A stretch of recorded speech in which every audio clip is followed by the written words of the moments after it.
Hello, friends, and welcome to episode 877 of the Juicebox Podcast.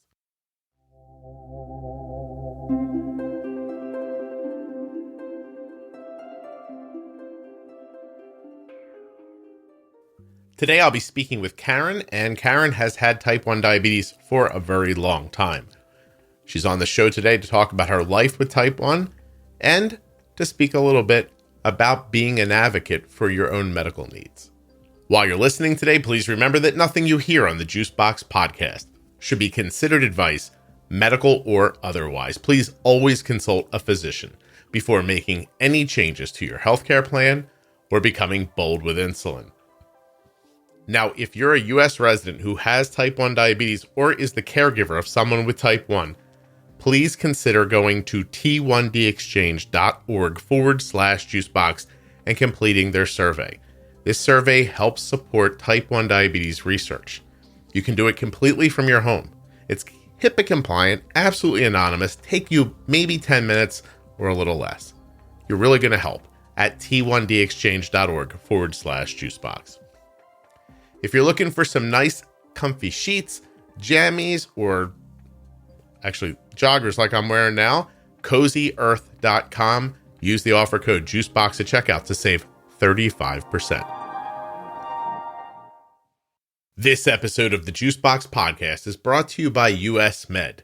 US Med is where my daughter gets her diabetes supplies from, and you could too.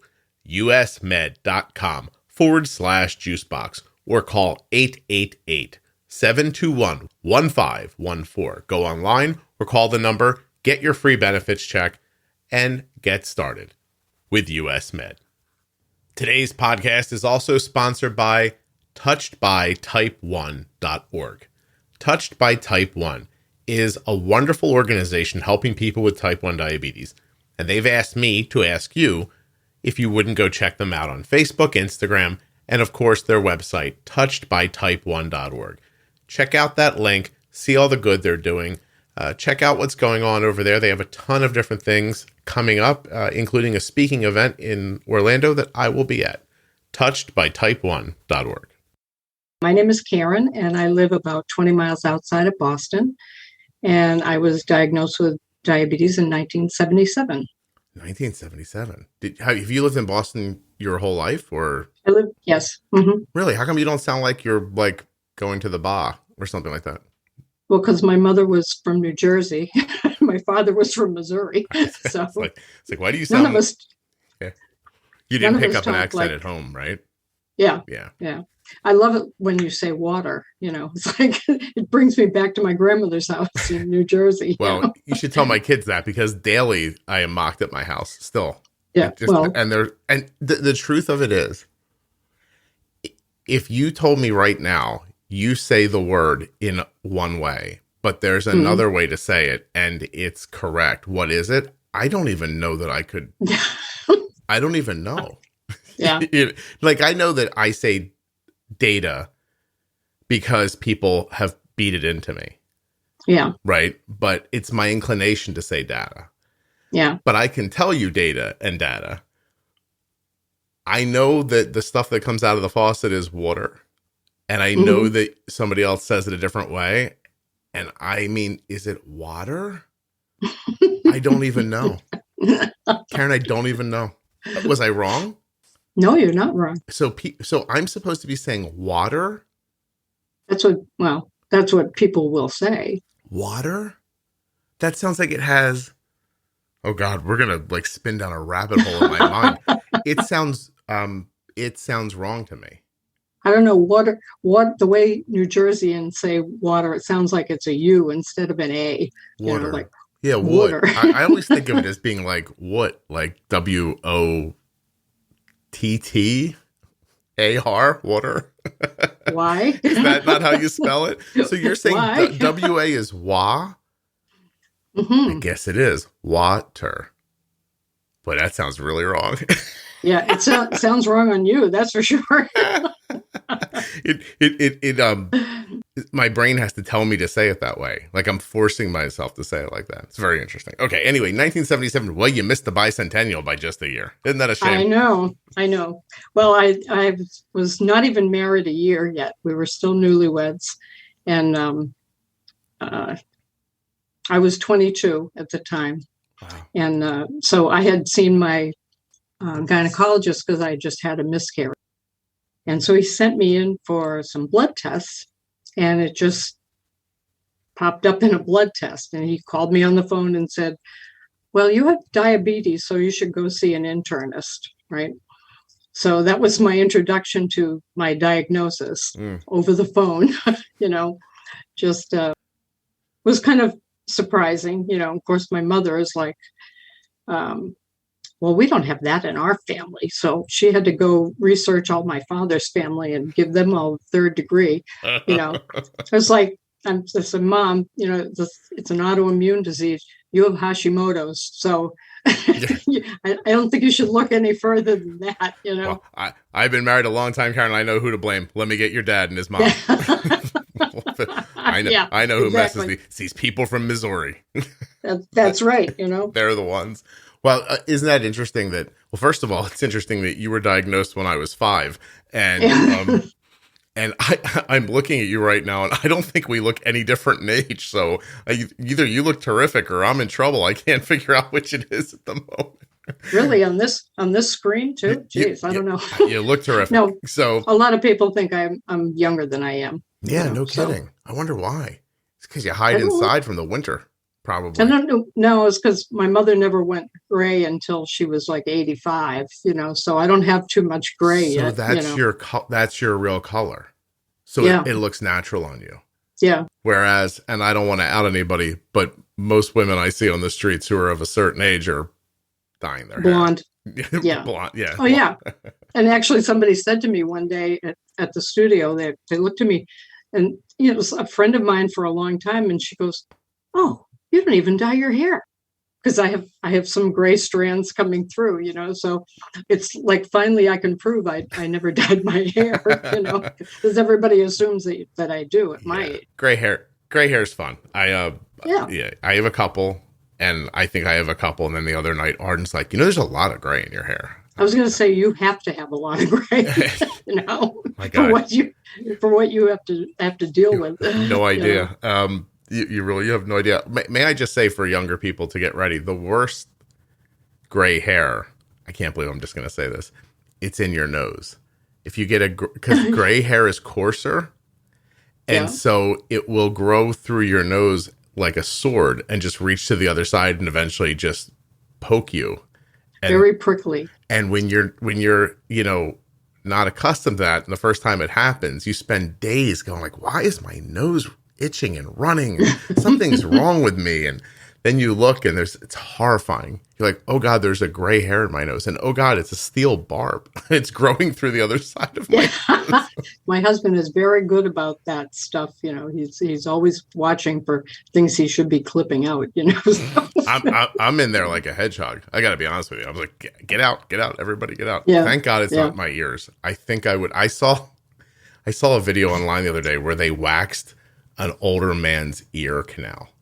And they literally they put wax like into his ear, put on and ripped, and it came out like a giant cotton ball. And I was mortified. Wow. I was mortified. Oh, that's gross. Oh, Karen, I was mortified.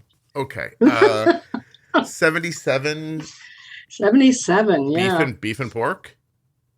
Yes. That's where you started? He's started me on 1 injection a day, believe it or not.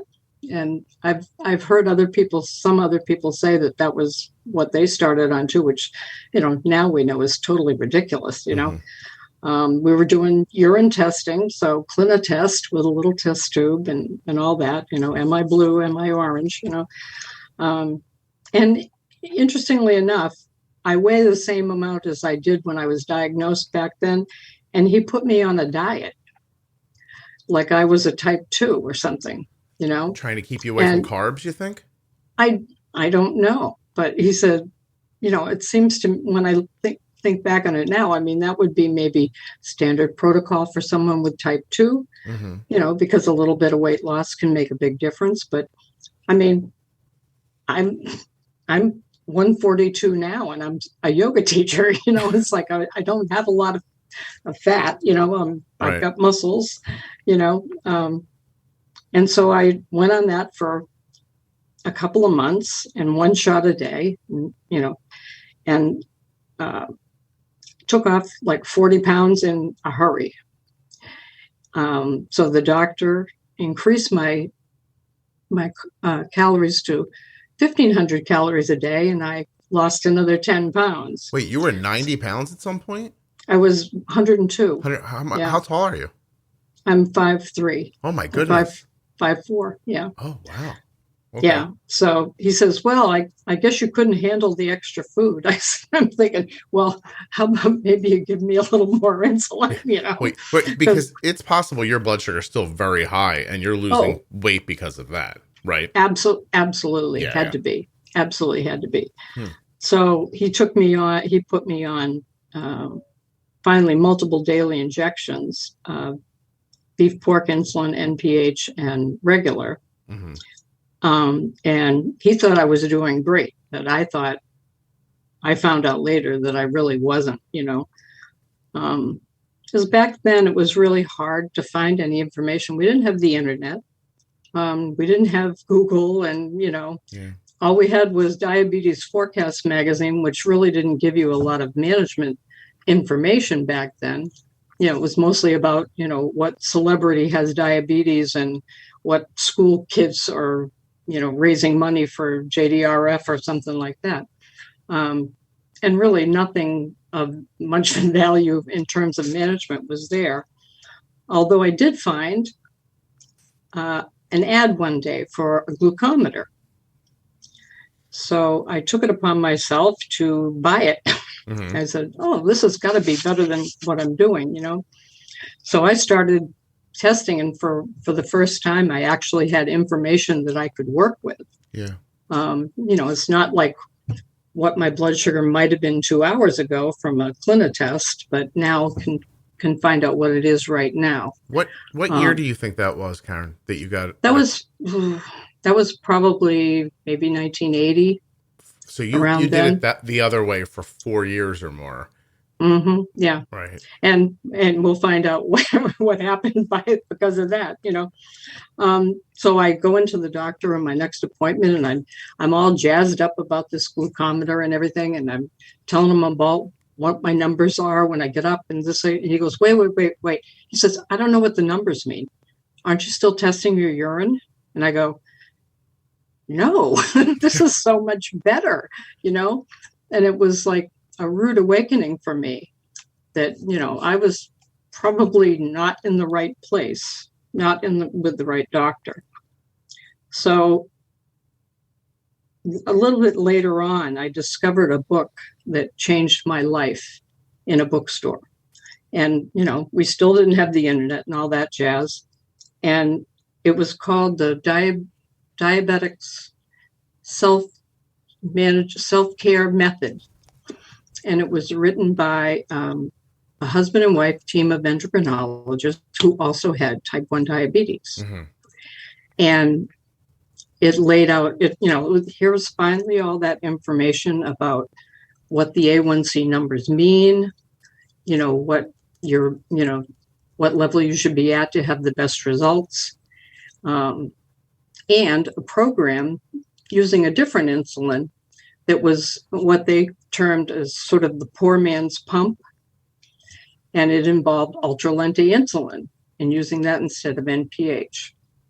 And this was also the first time I had ever read in print that NPH may not last as long as advertised in everybody. Mm-hmm.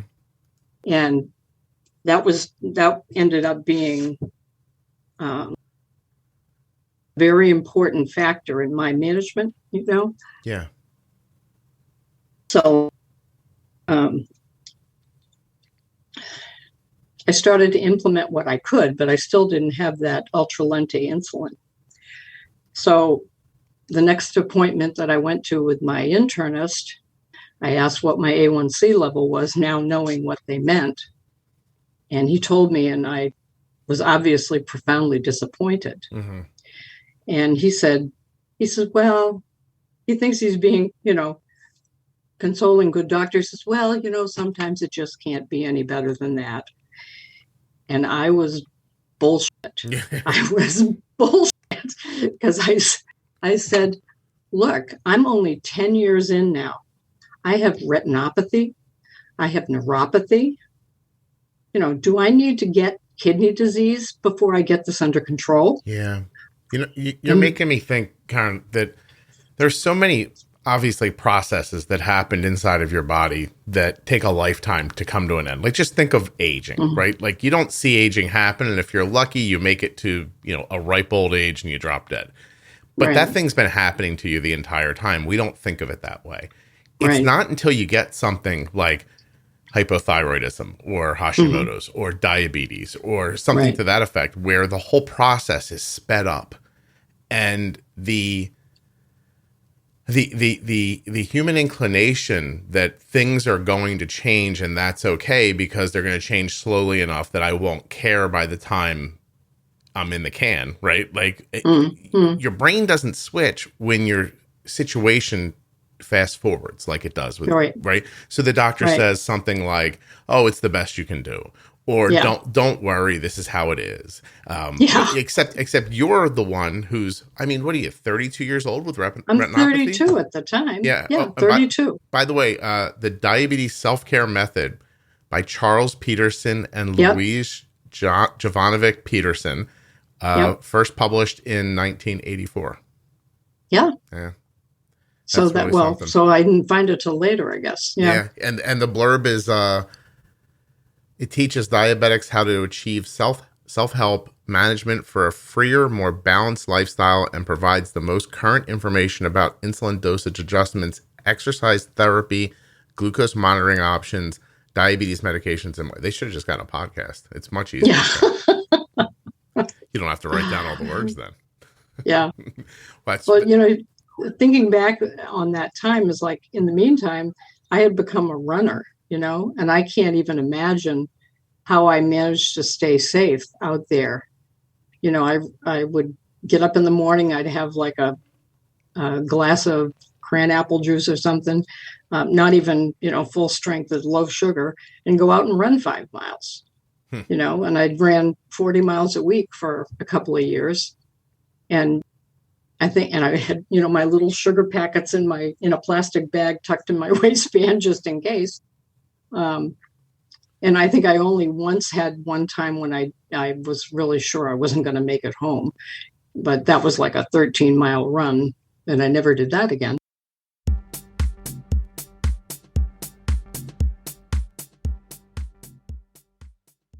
Have you found that getting your diabetes supplies can be a pain in the butt? I have too. But not any longer, because now we're getting Arden's diabetes supplies from US Med. To get a free benefits check, just call 888-721-1514 or go to usmed.com/juicebox. US Med has served over 1 million diabetes customers since 1996. And they want you to know that they're offering you better service and better care than you're getting now. US Med always provides 90 days worth of supplies and fast and free shipping. They carry everything from insulin pumps and diabetes testing supplies to the latest CGMs like the Freestyle Libre 2 and the Dexcom G6. Arden gets her Dexcoms and her Omnipods from US Med. US Med accepts Medicare nationwide and over 800 private insurers. US Med is the #1 distributor for Freestyle Libre systems, the #1 specialty distributor for Omnipod DASH, #1 fastest growing tandem distributor, the #1 rated distributor in Dexcom customer service satisfaction surveys, and they are proud of the white glove treatment that they offer their customers.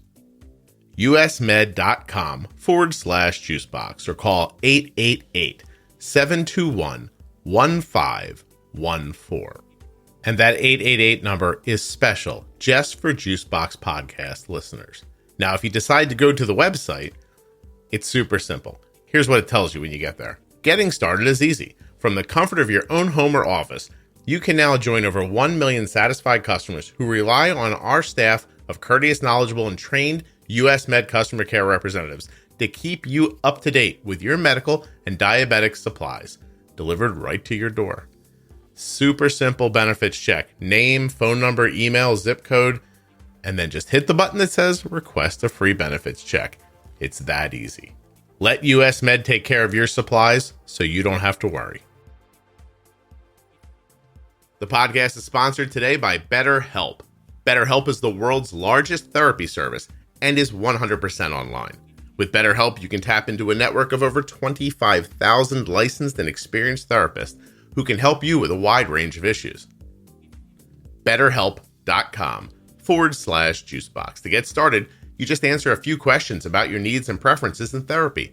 That way, BetterHelp can match you with the right therapist from their network. And when you use my link, you'll save 10% on your first month of therapy. You can message your therapist at any time and schedule live sessions when it's convenient for you. Talk to them however you feel comfortable. Text, chat, phone, or video call. If your therapist isn't the right fit, for any reason at all, you can switch to a new therapist at no additional charge. And the best part for me is that with BetterHelp, you get the same professionalism and quality you expect from in-office therapy, but with a therapist who is custom picked for you. And you're going to get more scheduling flexibility and a more affordable price. I myself have just begun using BetterHelp. BetterHelp.com/Juicebox. That's BetterHelp, HELP.com/Juicebox. Save 10% on your first month of therapy.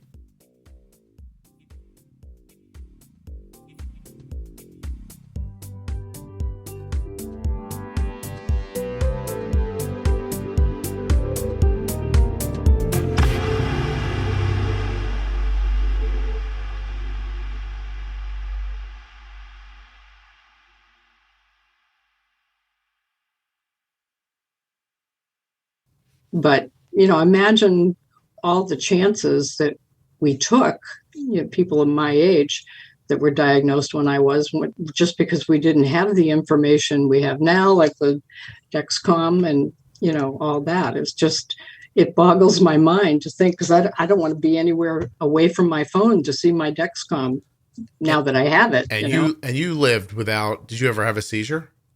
Oh, yeah. I've had seizures. Yeah. A number of them, like more than you can recall? My husband can recall them better than I can. Probably, more than 5, probably. Okay. Did you ever, did he ever tell you were they any worse than others? Like, did he ever think, like, I thought this was it? Yeah. And actually at one time I told him I thought this was going to be it. And I remember thinking, it was in the middle of the night. I had a really bad insulin reaction, and he's given me Gvoke, and I had been, drinking juice and stuff. And I remember thinking to myself as I laid myself down in the bed, is this the way I'm going to go out? Really? Come on. Yes. It's like, after all this, Karen, I have to clarify something with you. Did this happen recently? Yeah, actually this did happen recently. So you actually used Gvoke? Mm-hmm. Oh, I thought the people who make Gvoke HypoPen were just going to be thrilled that their product was being used artificially as glucagon in an old story, but this actually happened to you recently. This was like a couple of months ago. Wow. Okay. Yeah. It was just a ridiculous drop in the middle of the night, Did the Dexcom catch it? Yes. That's why my husband, he goes to bed much later than me. And so he came up because his phone went off, and said, what the hell's going on? And of course I'm out of it. Don't ask me, He's like, I am too old to meet another person and start over again. You either have to stay alive or I'm going with you. Like, there's no in between here. Yeah. Yeah. And he's 10 years older than me. So. Oh, hell. Well, he must appreciate that HypoPen then, because it is easy to use, right? Oh, yeah. It's so much better than the box with the, mix and everything together and all that jazz, And the Gvoke, the HypoPen, especially the one that isn't, that's not the injections, is the one I carry with me because, if I'm, at all conscious, I can still give it to myself. Yeah. and this, the teachers at the studio, if there's something going on, if they need to give it to me, it's very easy. You just tell them, well, it's like a EpiPen, and would you call yourself hypo-unaware? Oh, definitely. Yes. Okay. Absolutely. Yeah. That was another thing that came along with everything else, but I'm very blessed that laser was available in the 90s. Otherwise, I probably wouldn't be able to see. And now they have the injections in the eyes that are even better than laser. And, so it's really been a blessing to live this long, Right. And when everything you read back then is not very optimistic, about whether you're going to have children or how long you're going to live. And, well, you probably had that first miscarriage because of, you were undiagnosed when you were pregnant, right? So, right. Yeah. That's right. Yeah. Wow. I think the first one was that, but they didn't think the other ones really had anything to do with it because it was later on. You've had more than one? Yes, I did. But we have other fertility problems between us. So there's a lot going on there. Anyway. Did you end up having any kids? No, we never did. We have cats. Cheaper. Hey, look at that cat doesn't want to go to college. So perfect. That's right. Oh God. I have a kid I trade for a cat. What do you think of that? I had 3 cats, and we had goats. We had a lot of different things, so we managed to fill in the space a little bit. Maybe not the way we expected, but it's been a good life anyway. Well, it's interesting, right, to hear you say it's been a good life. And at the same time, you're talking about first 4 years not really being managed at all, having to figure out what a glucometer was on your own, having to teach your doctor what blood sugar readings were, and then having to find a book to even figure out more things. You were just on the edge probably the whole time, probably never using enough insulin and yet still getting low. Yeah. Yeah, that's fascinating. And well, geez.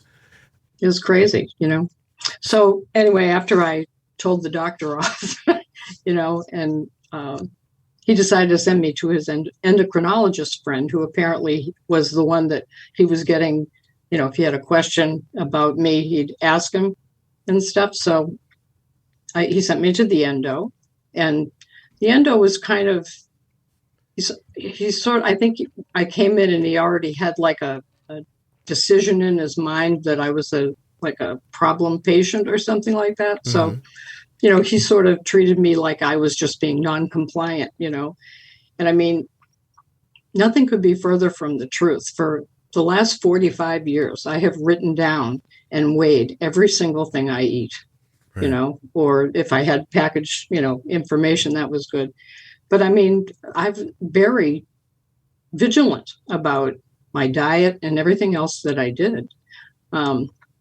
So this, I'm trying not to get too upset about it. And so I said, well, I really want to try another insulin because I don't think NPH is lasting, long enough in me. And it was just no, just no. And so being the stubborn person that I am, I went home and I started testing every 2 hours. And I kept very detailed records. And I sent them all to the damn endo. And so he, so eventually he ended up being my doctor. And you could really see from the testing that I did, that there was a big hole in my day where I wasn't being covered by anything because the NPH was just conking out, before whatever hours they expected it to. And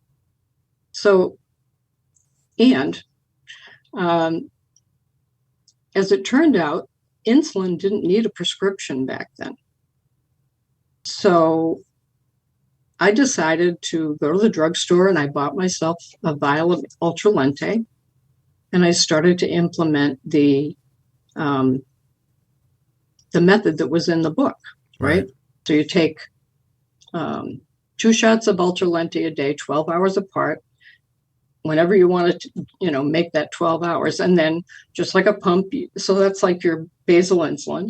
And then you would just inject regular for when you're going to eat, right? So I started doing that for a couple of months, and I went back to my internist, had an A1C, and I asked him what it was. He goes, it was 7.2. And that was like at least 2 whole points down, because I'm sure I was in the 9s. Yeah. And he said, and I said, well, I'm just so smart. He goes, what did you do? I said, well, I went on the insulin that my other doctor specifically told me not to go on. Right. And don't worry, I read it in a book. It's good. Yeah. No, that's the equivalent of off the internet now, Yeah. And so, he really couldn't argue with that, Sure. So we fast forwarded a little time, and then he decided he was going to move to California because his wife got a promotion. So he was going to send me to his friend permanently, right? And I said, well, I don't know, because, I did what he exactly told me not to do. And he said, oh, it'll be fine. It'll be fine. So the first appointment with the endo, the first thing he says to me is, well, I guess NPH just doesn't last very long for you. So, which is what I went in with the first time to tell him. Yeah. And after that, our relationship just absolutely blossomed. He was such a blessing in my life after that. There was never an appointment that I went to that he didn't tell me something new he discovered or something he'd heard about at a conference or something. And he would tell me, he says, I tell other doctors about you, He says, you're like my star patient. I said, really? And look where it started, But right. We became very, very close after that. And I was just torn apart when he retired, and he's passed away now. But he made such a difference in my life. And he was the one that got me on a pump finally. Right. And it was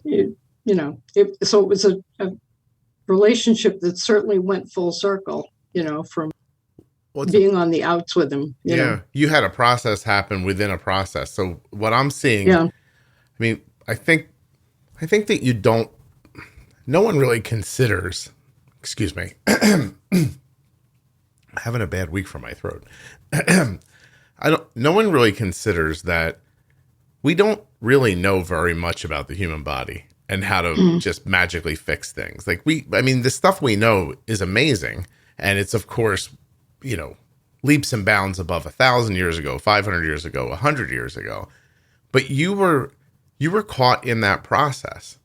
You were diagnosed at a time where the doctor, let's be honest, was thinking, well, she'll be dead by the time and he had a number in his 40. head. Yeah, he had a number 40. in his head. I'll just try to keep this lady's life as nice as possible until this kills her, which it's going to do, is what he was thinking. You're not thinking that, because you're thinking, I want to stay alive, and how do I be healthy? And you also have that expectation. I realize in every generation of people I talk to, in every decade of people, everyone imagines that what exists is more magical than what it really is, or that it's more immediate, or how we want healthcare to be. Like, I take a pill and then I'm better, or I take a nap and when I wake up, I feel better. Like, everyone wants that. It takes you a while to realize that we're just in a star map size race with discovery about medicine, and we're really very early on in it. I think it's amazing to listen to you talk about the process that you went through, and it's likely a testament to your stubbornness and desire to be okay and willingness to, I didn't want to say oh God, I don't want to say think outside the box, but it's the only thing that popped into my head. But you never say that to a woman. It's your ability to look at like, well, this is what the standard idea is, but let's look on the fringes of that and see what else exists. Yeah, because I know as a yoga teacher, and we tell this to our students all the time, everybody's body is different, and your own body is different every single day, So there is we can't boil it all down to being a mechanical organism. Yeah. It's like, it's not. And sometimes, we tend to go towards the health is more a measure of balance of a bunch of things rather than taking a pill and you're going to be better. Maybe you need to balance out some other things in your life that are affecting this that you don't realize, I think of health the way I think of my brother's behavior when we were children. My youngest brother, Rob. I don't know if I've ever shouted him out before, but there were two states of Rob. Rob was either in trouble and you could see it, or he was getting in trouble and you hadn't found out about it yet. And I think that way about health. Like, you look around and you think, well, my family has autoimmune issues. Nobody else has these troubles. Like, look, there's people walking around the grocery store. They don't worry about this. And the truth is, I think everyone to some degree is dealing with something. They're worried about something. Yeah. Some things are more obvious or more immediate or emergent maybe. Mm-hmm. But the amount of people who look up and they're like, I'm 85 and nothing ever went wrong. This doesn't really happen. No. That's not how it goes. And maybe you're not going to have, and I still think you're going to have troubles. It's whether or not those troubles are impactful enough that they change your life enough that you pay attention to them. I think is how I'm coming to think of it as I'm trying to stand back. I don't know anybody that doesn't have something, I guess. Right.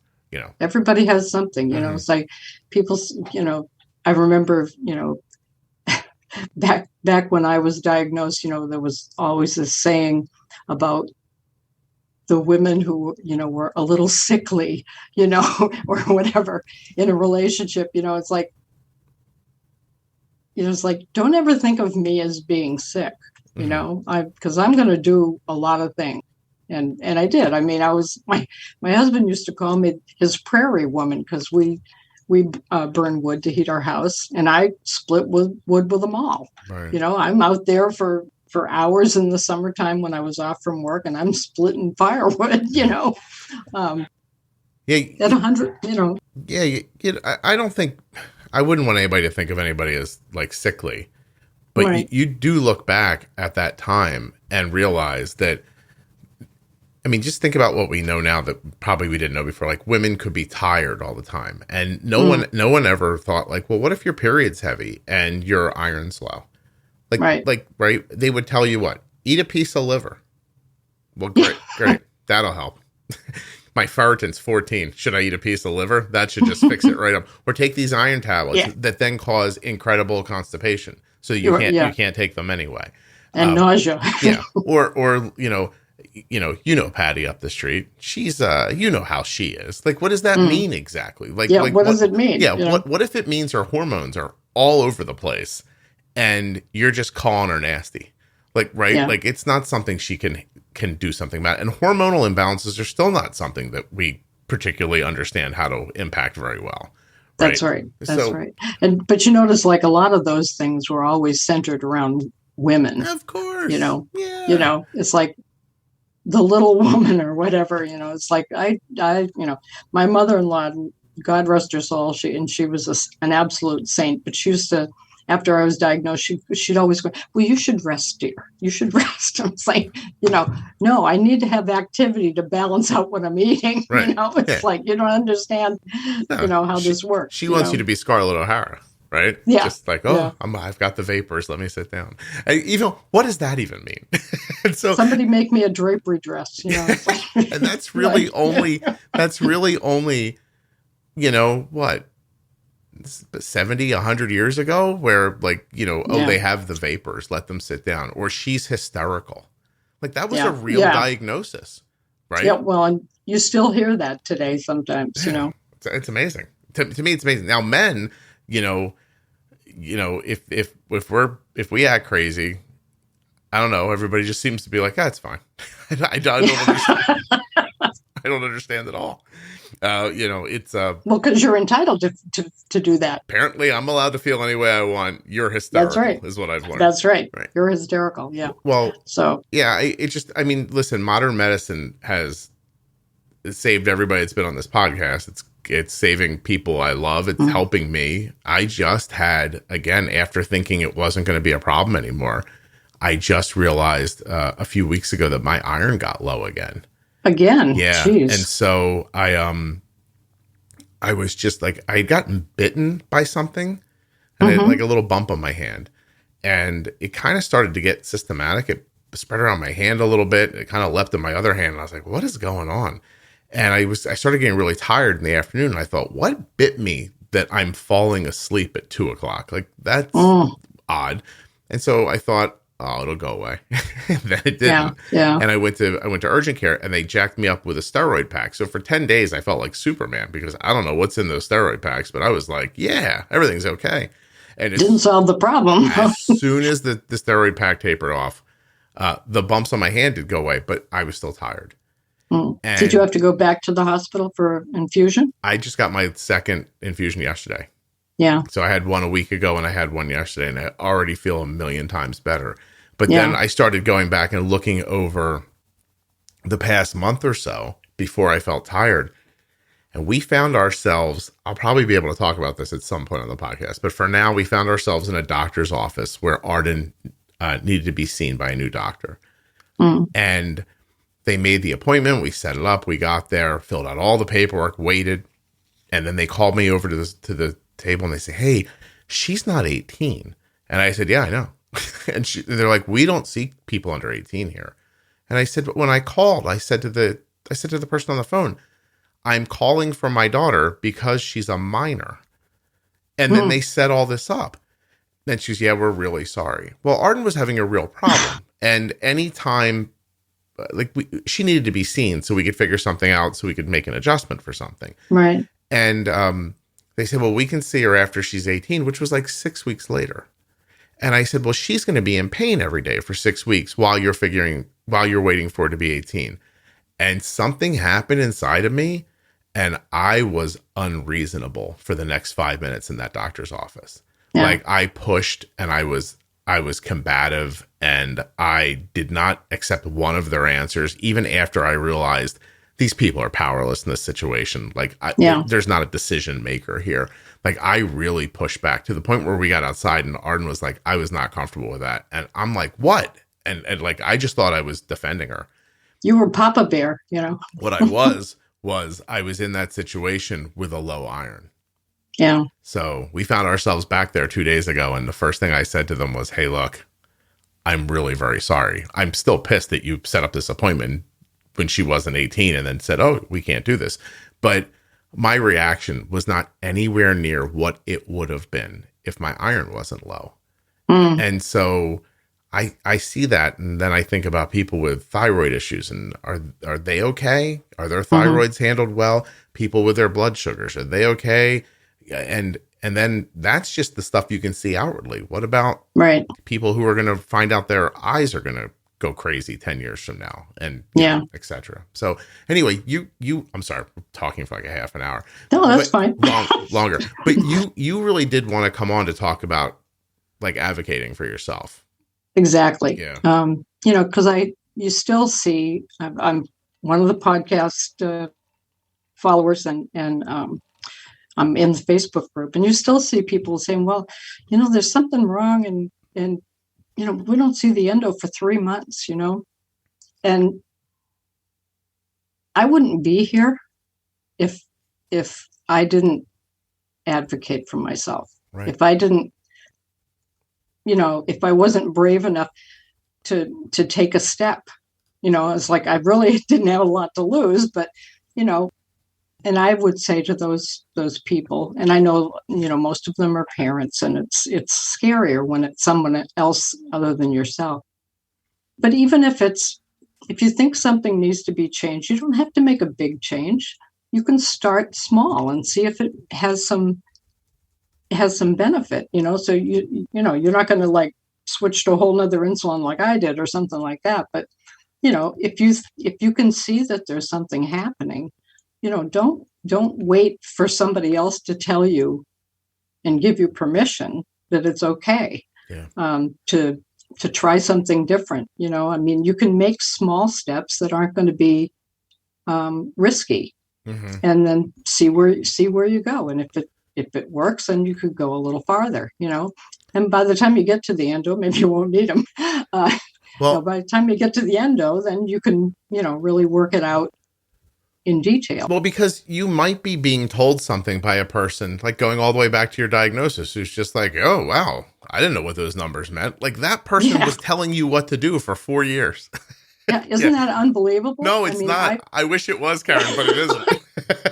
And so, even this thing with Arden, which I'll have to talk around for a moment because it doesn't have a resolution yet, and I don't want to half tell a story. But we had to track down 2 different doctors on our own that were more integrative and outside of the box thinking to go through a host of things and check them off. It's not that, it's not that, it's not that, it's not that, to get down to it's probably this. And this is probably impacting this other thing. So now we think we have one problem that's feeding a different problem. And we needed a test to check on the secondary problem. Now, this person, not an outside of the box thinker, we just needed them to do the thing. They did the thing. We got the information we needed. But if I would have left there with what that doctor said, then the answer would have been, hey, this is bad luck. And here's some medication. And this is going to be your whole life.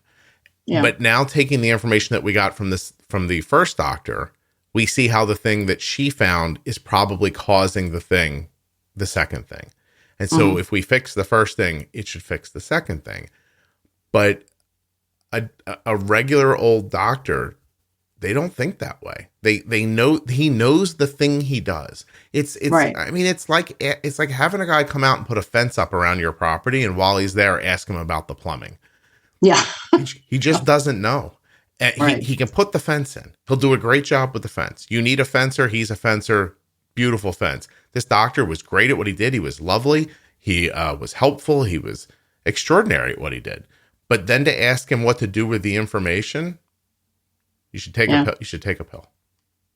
That was all he knew. So, just learn to live with it. It's going to be bad. Take a pill. The other person's like, I think if we do this, this, and this, it'll clear that up. Fascinating. So I kept thinking, and I said I've been talking to Jenny about it. I've been talking to my wife about it privately. What do most people do in these situations?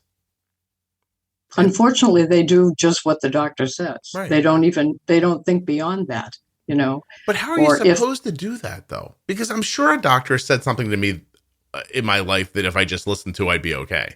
How do I know the difference between, the difference because your outcomes, except if your outcomes are happening so slowly you can't see them as you degrade? Like me yelling at a doctor because my iron's low. I didn't know my iron was low that day. I had no idea. It took me 6 more weeks. I actually think had the bug not bit me, my iron, I was like teetering. But something about getting sick crashed me the rest of the way. And then I could recognize the symptom. Yeah. And then my wife said to me, I told you were being bitchy like 3 weeks ago and you didn't listen to me. I was like, sorry. And we know what bitchy sounds like. Yeah. You don't know what it sounds like from me. You think of me as like the nice guy on the podcast. Like, Well, the thing is that, people have this, I don't know what the word is, complex about doctors, the God complex about doctors. Like they are the be all end all. They know what they're doing. But the fact of the matter is, you know your body better than anybody else does. Yeah. And you have to be your own doctor every day with diabetes, so. Well, you have to be involved, Karen, in no matter what it is. I'm telling you, last week, my son has a little car that we set him up with to go to college. There's a lease. I'm telling you, if it cost me $6,000 to lease this car for 3 years, do you know what I mean? Like it was just a little car, and the lease ends. And because of the state of everything right now, finding other cars was like difficult. So we said, well, why don't we just buy this car? And so I had to go to the dealership. where we leased it from. And I said, look, we're just going to like get a loan and buy it. I don't think I'm going to keep it very long. So I was like, I'm just going to do this. And it was an amount of, it was $14,000. We had $14,000 on the car. It's what it was going to cost to buy the car. And we go in to sign the paperwork for the loan.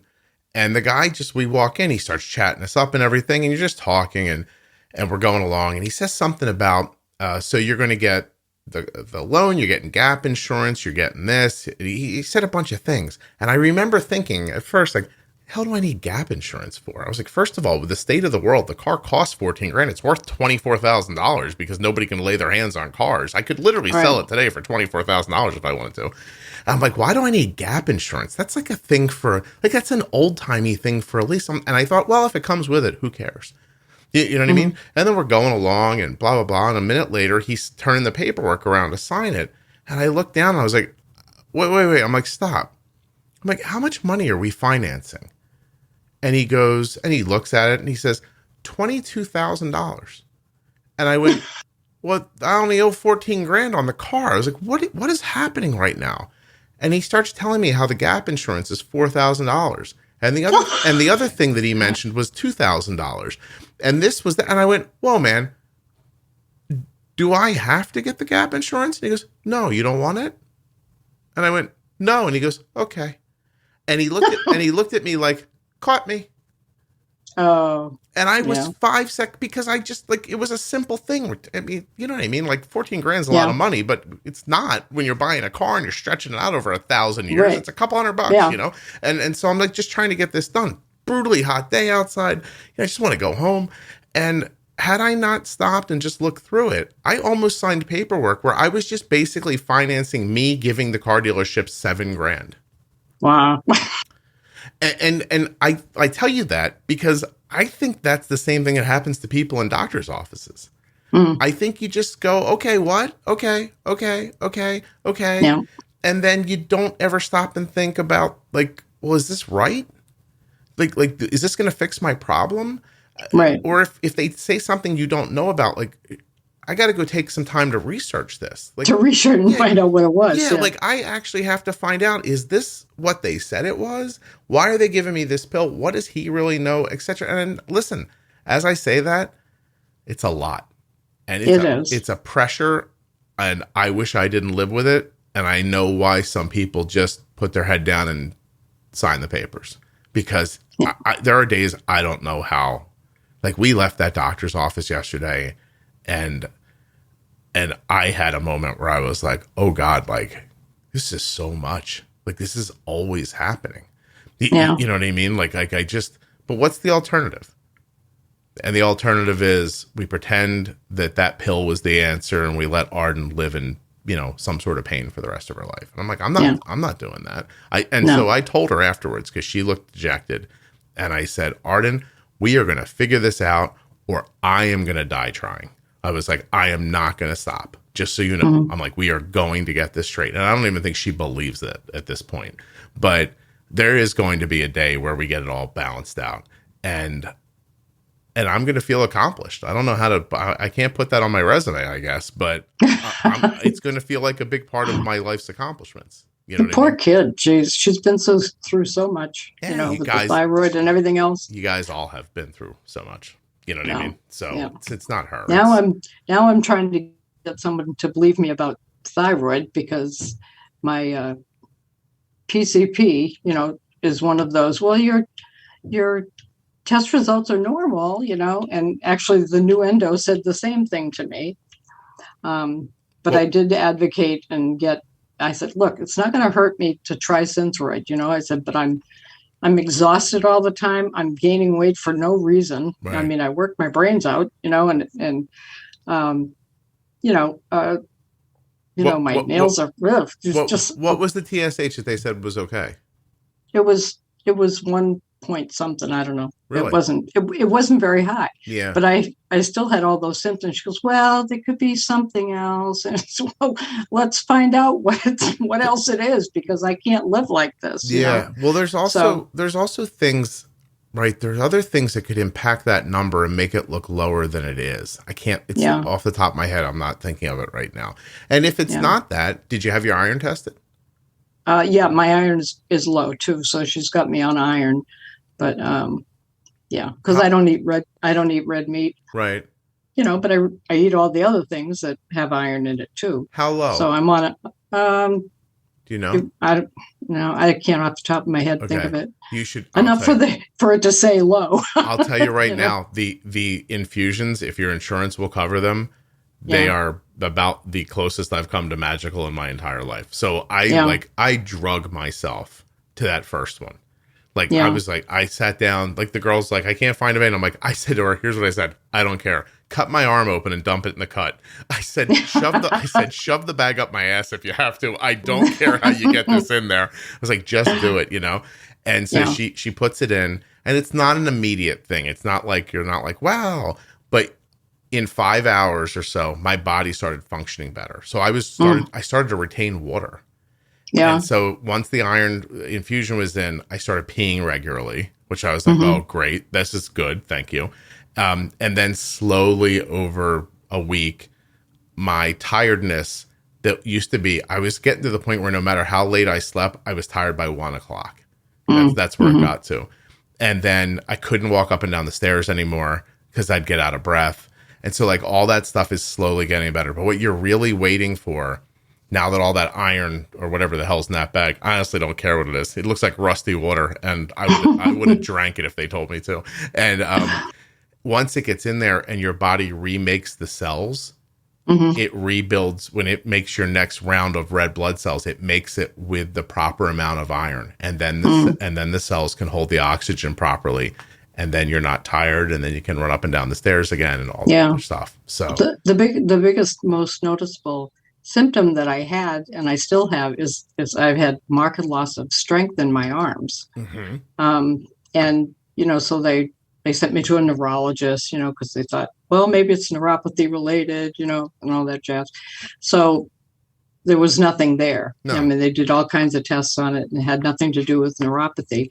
But still, I'm a little bit stronger than I had been, but I still haven't gained all the strength back, which is a little disconcerting to me, You need to get jacked up with that infusion, because I tried to get a bucket of balls out of a trunk the other day, and I looked at my son and I was like, you're going to have to get that. And that's ridiculous. And now 2 weeks later, but that's okay again. There was a moment where my son and I were throwing, and I said, we got to stop. And he said, why? I said, my arm's not moving as quickly as my brain wants it to catch the ball. And I was like, and you were throwing at me way too hard for me to miss the ball. So there was a day where I was like, I can't do this. And, and now we did it again yesterday and I felt much better. But we were at a point where if I took like a 3 or 4 quick steps, I was like standing out there going, like I couldn't catch my breath. And just with that infusion, it just starts to go away. It's really something else. Do they have any idea what causes the lack of iron in your system? So I don't know if it's not being absorbed, if I'm not eating well and it's a slow drift away, or if, God, Karen, you're going to make me say something I've never said on the podcast before. Shit, I don't know if I want to say this. It could be from... Oh, God, Karen. Go ahead. Go ahead. You don't know. Listen, you don't know how many people we're talking to. I'm the only one who knows how many people are going to hear this. Okay, so I have a good idea because I listen to every single one. it could be from like a hemorrhoid.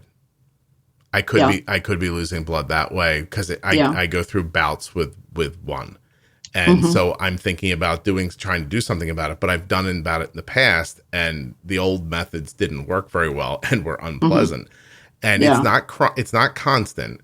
It's just sort of like it'll happen, and then it takes a few days to get it under control, and then I don't know. Maybe it happens more frequently than I recall, and maybe between that and I don't know. I do have Barrett's, so I don't know if I'm absorbing things exactly as well as I should be. Anyway, I got away from taking my iron supplement because I felt so good, and I was like, I'm doing great. And then I think it drifted down, and then your body function just kind of like everything gets wacky. So like nothing starts working the way I expect it to, and then it snowballs. It's like every other health issue, honestly. one of our relatives actually had to have an operation for hemorrhoids. Yeah. And it helped him a lot. I don't know exactly what they do. Well, I saw an ad for the other day where they're like, that it's like done differently now. And I was like, it was at a gastro that I trusted. And I thought, like, am I going to call them? I guess I am, because I don't want to yell at another lady. I'm yelling at a woman in June because I bled in, like, I don't know, April. You know what I mean? Like, it seems unfair. But I will look into it one more time. I did try it when I was younger, and all I can tell you was it was incredibly unpleasant and did not do much. And yeah. So I'm just saying.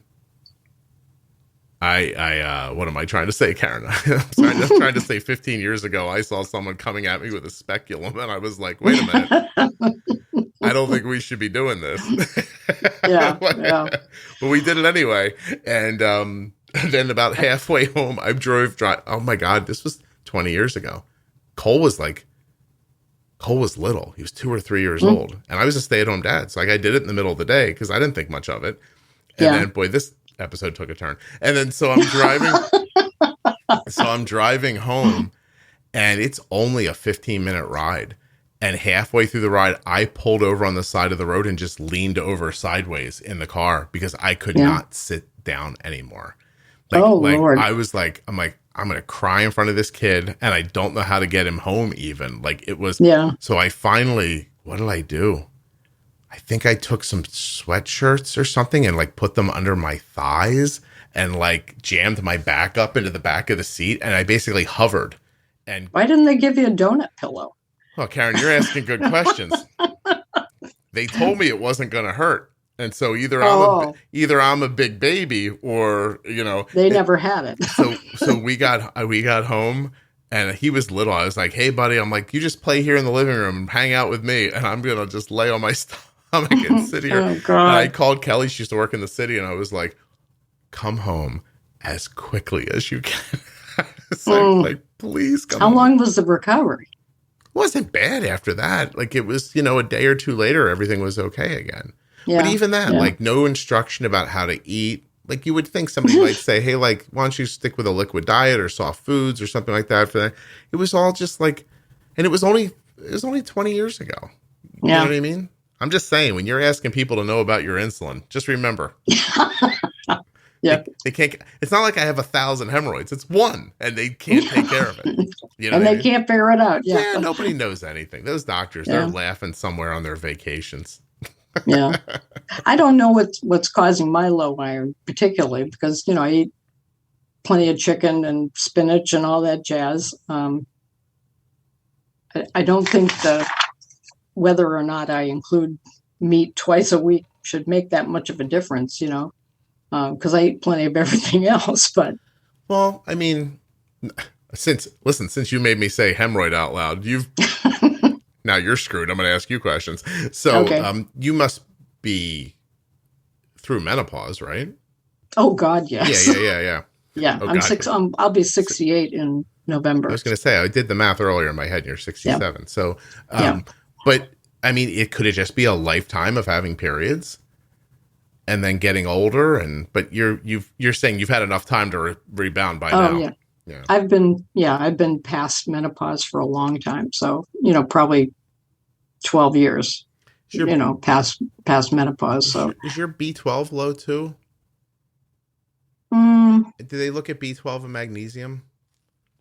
I'm not sure. Yeah. That would be an avenue to check. Yeah. Cause absorption, maybe, I mean, I think people with autoimmune all live with more than their fair share of inflammation, right? Mm-hmm, that inflammation happens everywhere. Maybe you're not absorbing the vitamins well anymore. Like, who knows?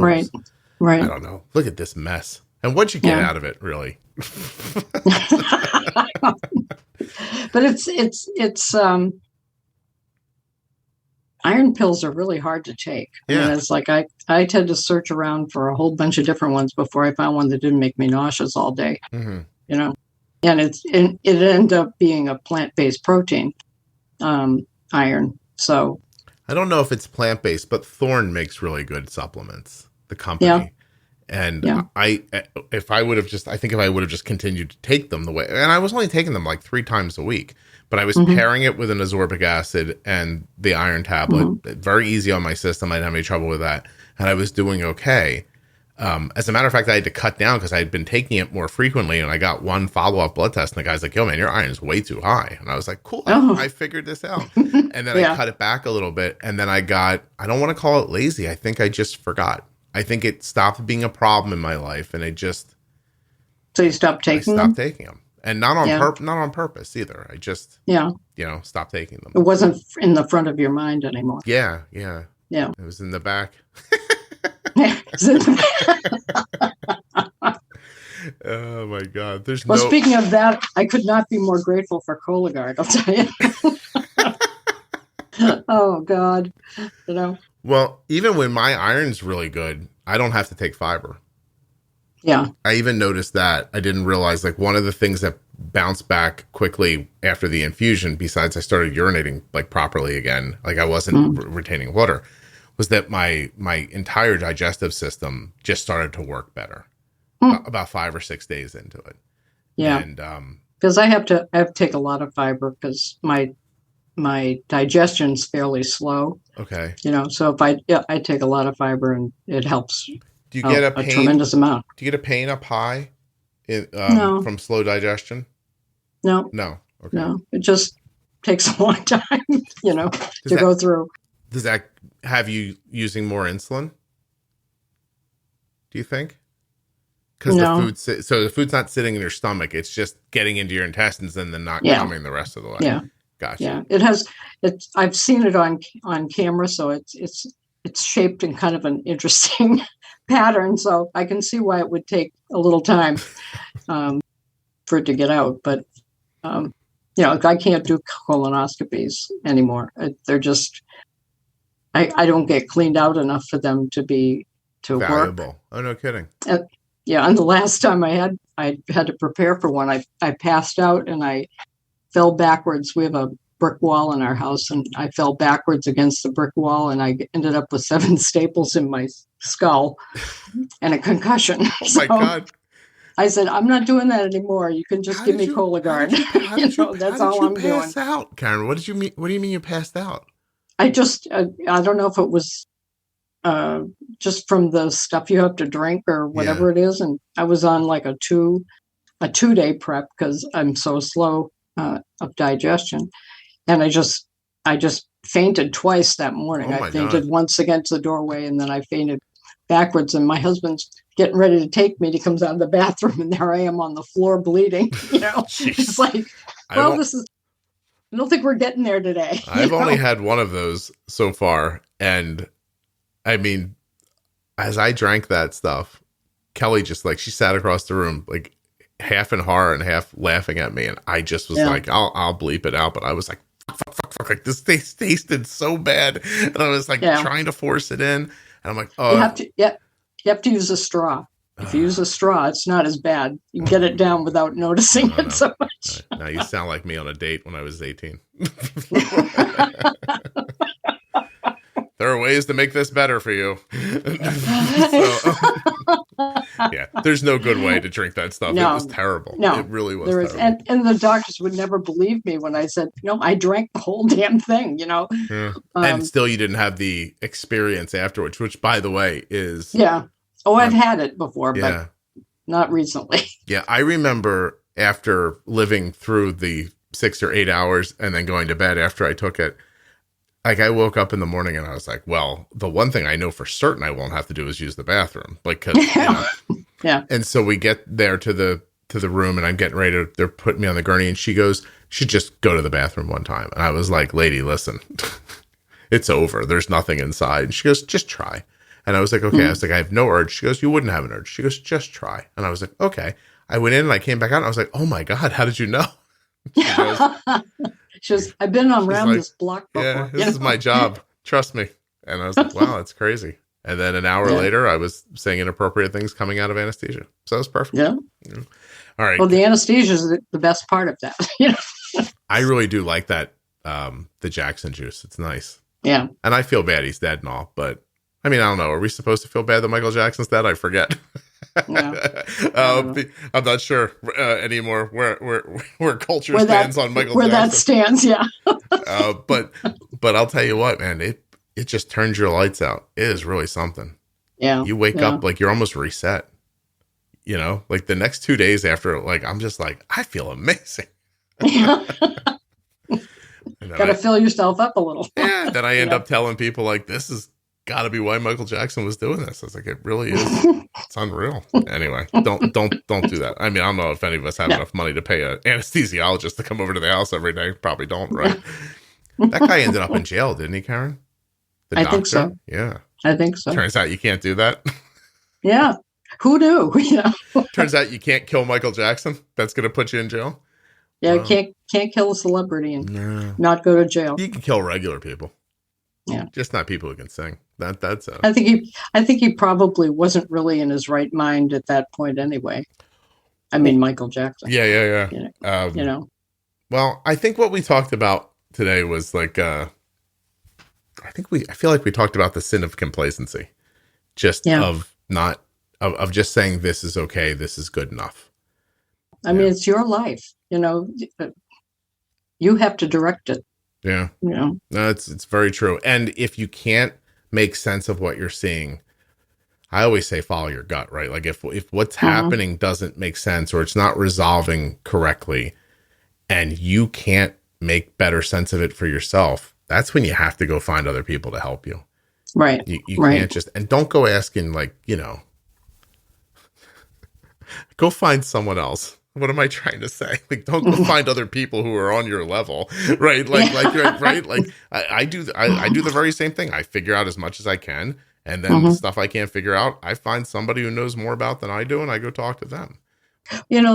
People are always making fun of, Google and all that stuff. But one thing I will say about the internet is, even if everything on there isn't necessarily applying to you, at least you have the ability to ask the right questions after you have some information. Yeah. And it may not apply to you, and maybe it does, but it really can help you zero down on what you need to be spending your time at the doctor's office discussing. Yeah. It's not easy. I'm not going to say it's actually very frustrating. And you could, I mean, look at you. You're having trouble getting somebody to help you with being exhausted, right? Like that shouldn't be a heavy lift for you to get figured out. And yet you're always going to end up in the situation that we were in, where the doctor's like, look, this is what I do. I'm not thinking about this any farther than this. I saw X, I saw Y, I saw Z. I'm telling you right now, it's this and it's that pill and that's it. And I'm out. Like, I'm not going to sit down and Dr. House this with you. This is not what I do. So you do have to, sometimes you have to come up with an answer like you did with the meter that is so concrete that when it's held in front of somebody, it's undeniable.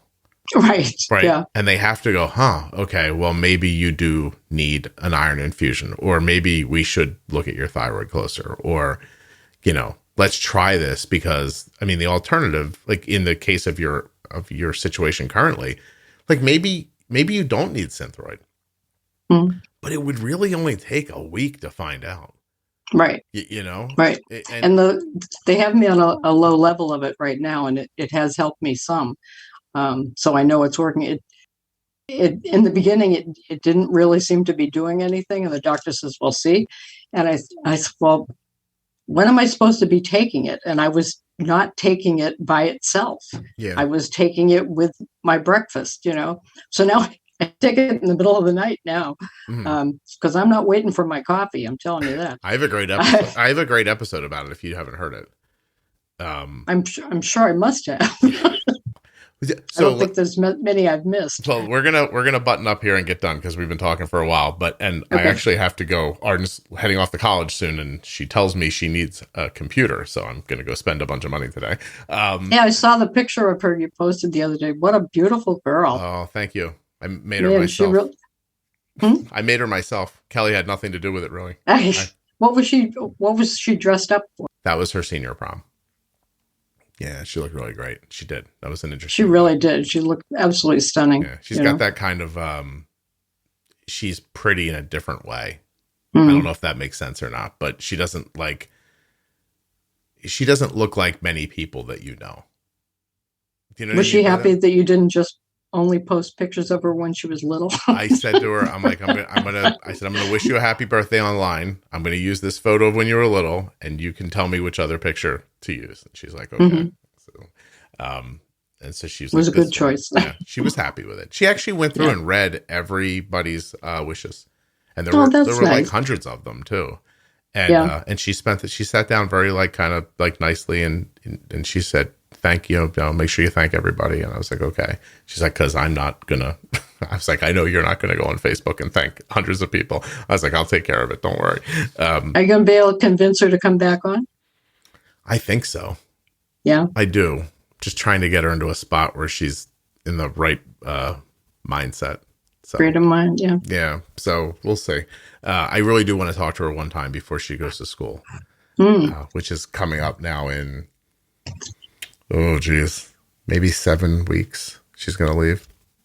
How are you feeling about the separation? I'm very upset. Yeah. Yeah. I've been thinking about it in different like planes of existence. I've been thinking about the diabetes stuff. I've just been thinking about the part where she's just not going to be here, and hanging around. Like she and I, our personalities are very similar. So, we spend a fair amount of time bullshitting together and stuff like that. So, Yeah. Who are you going to bounce off with when she's not I'm there? assuming Kelly's going to shoot me within days after her. Yeah. That's what I'm thinking. Yeah. Pretty sure about that. So, but I don't know. And she's going to go a great distance, which is unsettling. And then, of course, the idea of overnights. Like, you can be as good at diabetes as you want. There's still, like if you don't think that, we're not, Arden's not drinking juice sometimes at 4:00 in the morning. Like, she is. And so, there's still variables, yeah. And everything's going to change. Plus she's been taking new stuff that we think might change her insulin sensitivity. And it's all happening as this is happening. And you're like, oh God, but there's no good time. Like, Yeah. So I'm sure it's going to be fine. It's going to be fine because of, because of algorithms and because of Dexcom and, because we can call each other and that stuff's all going to, make it better. But, I have seen seizures in my time, so I'm not unaware. I'm not unaware of them. And I wanted to make sure that I said to you before we closed that, I had said how the book really changed my life, and you really changed my life since then. Oh, because I never, 45 years, never heard of pre-bolus. We were always told bolus right before you eat, and so many things that I've learned from the podcast, and I go back and look at them again and again and again. Like I'm still battling with fat and protein, but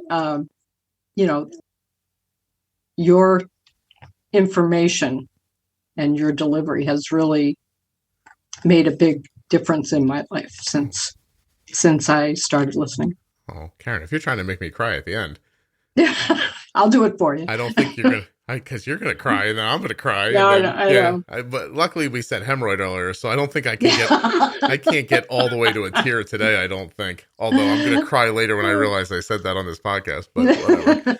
Now you have the edit button. No, though, so, I don't. I don't edit anything out of this thing. Yeah. That's to my detriment sometimes. Yeah. But it really, even to an old hand, 45-year veteran, you still had a big impact on my management and my control today. So I hear you. I'm more important than your husband in your life. Is that what you That's said? true. That's true. That's true. And he's really sick of listening to me talk about you. Well, I don't know. I don't know what to say to that except thank you. And I'm very happy that it's valuable for you. I wouldn't have known about Dexcom. I wouldn't have known about Gvoke. I wouldn't have known that it was really overdue time to switch to T-Slim from where I was before, if it wasn't for the podcast. Wow. And it's really made a huge difference in my life and my husband's life. So, well, I'm super happy for you, and I'm glad that if I had anything to do with that. I'm also hearing that I don't charge enough for the ads, so that's true. I'm gonna have to have to jack up the ad price for next year. I think you have to, selling stuff like crazy over here, That's right. Well, I mean, listen, it really struck me during your conversation that book was somehow the podcast for you back then. Like exactly. You know what I mean? Like it's this other information where you can get away from your doctor and get outside of the bubble and say, well, that makes sense to me. Or, you know what? I don't like that part. But because I don't think, I'm not under some delusion that everyone's managing it exactly the way I would. I just think we all talk about it and then you take from it what's best for you and make your own adjustments, Well, we're all doing better in one way or another, I have to say it's I don't know. I don't know what to say even. The other day I said something, Jenny checked on me because my iron was low. And she texted me in the middle of the day and she said, "Hey, are you okay?" And I said, "Yes." And later I said, "I appreciate you checking on me." And she said, "Well, someone should check on you. Look at all the people you're helping." And I really, honestly, I don't think of it that way day to day, So day to day, I'm having conversations and editing conversations and putting them up. And sometimes I step back and I think, like, this thing is, it's important for people who use insulin. And I didn't mean for it to be like this. Like, I didn't expect this to happen, but it did. And so now it almost seems like a public trust at some points. And, exactly that. And all of us feel that way. Well, that's nice. Thank you. There are 3 reviews. I don't think those people feel that way. They don't seem to like me at all. But they probably never really listened either. They would like me if they met me. Yeah. That's true. Or my wife would say, "We're probably not." but I just think that. Listen, I'm not the first person to talk to people who have diabetes. I'm not the first person to say stuff, out loud about how they manage. I think I might be the first person who found a way to scale it, like to really scale it. Not just like, there's some popular blogs out there in the day, but they don't hit numbers like this. And I'm glad for other people who are doing the same thing. But the truth is, best I can tell, you could take all the other podcasts that have to do with diabetes and add them up, and they might not reach as many people as this thing does. So like there's something about scale, because scale creates a movement. Right. And it's not something you can see. Like, I'm pretty much the only one that can feel it because I'm centralized to touching people. But now that the Facebook page is so big, I think if you're in there, you can see it too. And it's been truly the key for so many people. Yeah, really is insane. Unlocked all that knowledge, all the possibilities, really gave our lives possibilities. Well, listen, I'm all of you. I just was another lost person who was trying to figure out what to do about diabetes. Really, I was just trying to figure it out, and then honestly, I just started talking about it online because I was trying to raise money for the JDRF, and then it just grew from there, and the focus changed, and then technology changed, which is really the big benefit of this is, honestly, I think I just got to it first. I think I'm good at it, but I think I also got to it first. I think the availability of having it as a podcast is really invaluable.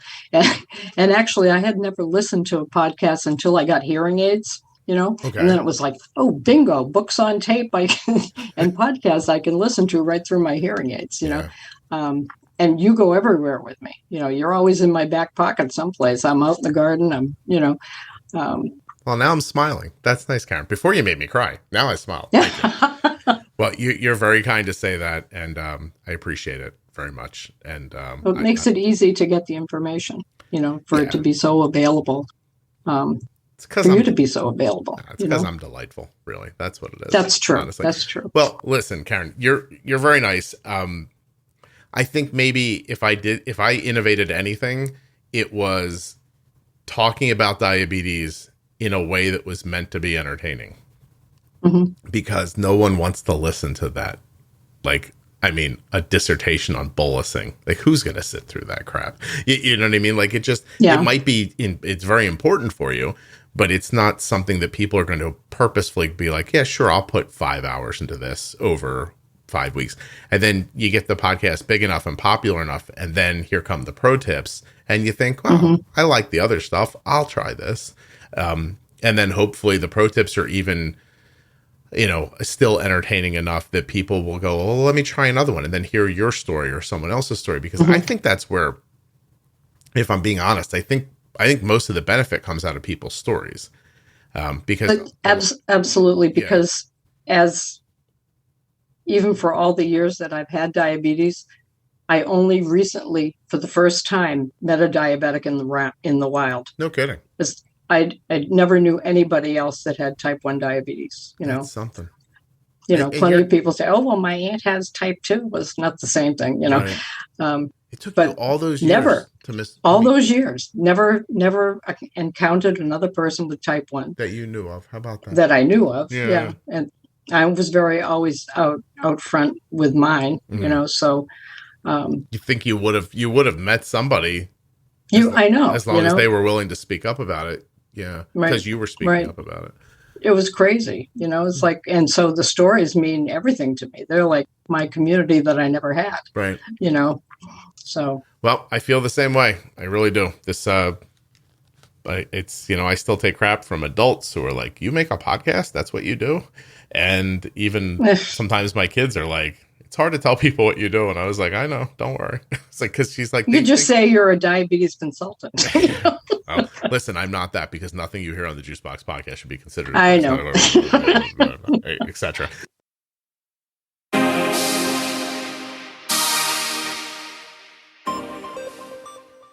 I want to thank Karen for coming on the show today and sharing her story.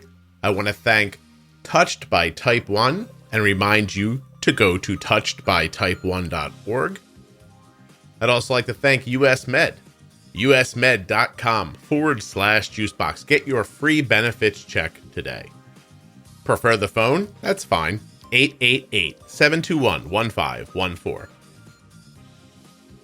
And don't forget, all you need to do to save 10% on your first month of therapy with BetterHelp is to use my link, betterhelp.com/juicebox. 10% off your first month.